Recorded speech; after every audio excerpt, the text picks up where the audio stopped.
হাই বন্ধুসকল, মই বৰ্তমান উপস্থিত আছোঁ মন্দিয়া অঞ্চলৰ চিতলি বুলি কয় চিতলি গাঁৱত। আৰু এই গাঁৱৰ চিতলি গাঁও বুলি নহয়, আচলতে কথাটো অলপ কণ্ট্ৰভাৰ্চি যেন হ'ব। তাৰমানে এইটো মুছলিম প্ৰধান এটা এলেকা।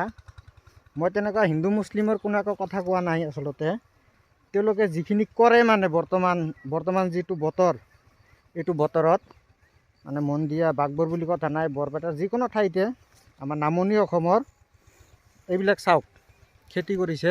বৰ্তমান এই অঞ্চলৰ বৰ্তমান এনেকুৱা এটা মানে এক কঠা মাটি নাই য'ত এনেকৈ পৰি আছে মাটিডোখৰ, কিন্তু কোনো ফচল খেতি বাতি কৰা নাই, তেনেকুৱা নহয়।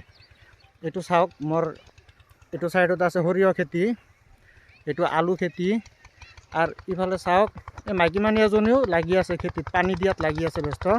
আর মোৰ এইটো চাইডত আছে নহৰু, পিঁয়াজ, মটৰ, এইবিলাক খেতি কৰিছে। এইটো চাইডত আকৌ আছে এই যে বগা বগা দেখা পাইছে বেৰ, এইবিলাক তিয়হ খেতি, তিয়হ, তাৰপিছত জিকা, যিটো আমাৰ দীঘল জিকাটো, এইবিলাক খেতি কৰিছে। তেওঁলোকে বহুত কষ্ট কৰে, কষ্ট মানে দিন নাই ৰাতি নাই। এই যে শব্দ পাই আছে, এইটো মেচিনেদি খেতিত পানী দি আছে বৰ্তমান। এই মেচিন গোটেই ৰাতি ধৰক 3টা মানৰ পৰা ষ্টাৰ্ট কৰে, মানে সকলোৱে মিলি। আৰু ইয়াত এটা মেচিন মানে এজনৰ বুলি নহয়, গোটেইখিনি মানুহ, বহুত কেইটা মানুহে মিলি মানে পানী দিয়ে। 3টা মানৰ পৰা ষ্টাৰ্ট কৰিব, দিনটোৱে চলি থাকে।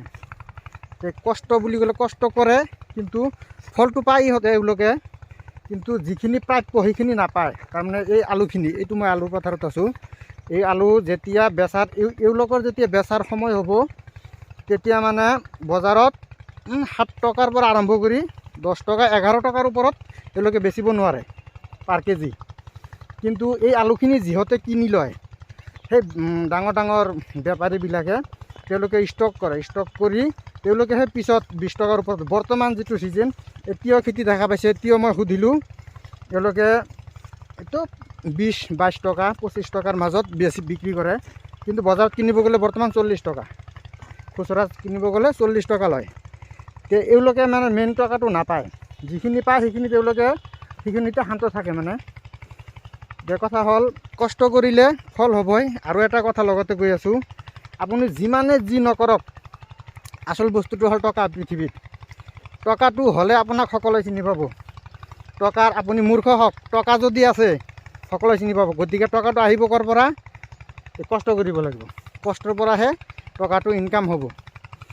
আপুনি যিমানেই যি নহওক, যদি টকা আছে, আপোনাৰ দেউতাও আপোনাক ভাল পাব, মাকেও ভাল পাব, ঘৈণীয়েকেও ভাল পাব।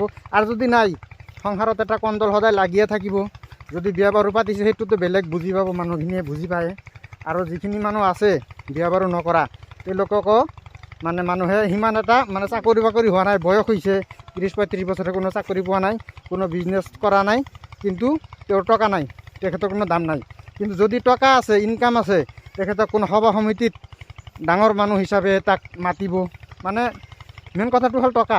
গতিকে কষ্ট কৰিলেহে টকাটো আহিব, আৰু কষ্টটো এনেকৈ কৰিব লাগিব।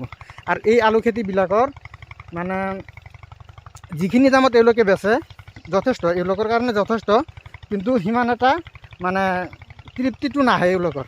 কষ্টটোৰ ফলত যিখিনি পাব লগা আছিল, সেইখিনি নাপায়।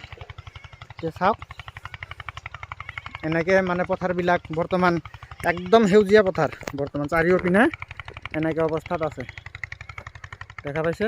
তো ঠিক আছে, এইটো কোনো ধৰ্মীয়ভাৱে কোনো জাত পাত তেনেধৰণৰ উদ্দেশ্যৰে মই কোনো ভিডিঅ'টো বনোৱাৰ উদ্দেশ্য নহয়। আচলতে তেওঁলোকে যিখিনি কৰে কামখিনি, সেই কামখিনিৰ মানে দেখাইছোঁ আৰু কি, যে এই কামখিনি কৰে। এইখিনি ঘাঁহ, এইবিলাকে বৰ্তমান চাৰিওফালে খেতি বাতি কৰিছে।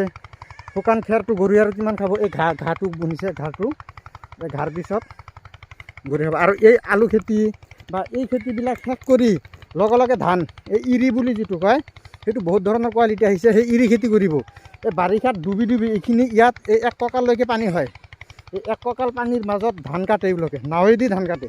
এনেকুৱা হৈ যায়, মানে সময় নহয়, সময়টো শেষ হৈ যায়। মানে এই ফচলখিনি উঠাৰ পিছত ধানটো যেতিয়া ৰুৱে, তাৰপিছত ধান কাটাৰ সময়ত বানপানী হৈ যায় আৰু পানীটো বেছি হয় এই অঞ্চলত বহুত পানী হয় বাৰিষাত বহুত পানী গতিকে এইখিনিয়ে ক'ব লগা আছিল কোনো বেয়া ভাৱত মই কোৱা নাই কোনো বেয়া মানে নেগেটিভ মাইণ্ডত ল'ব নালাগে কথাখিনি দিয়ক ধন্যবাদ আজি ব্লগ এইখিনি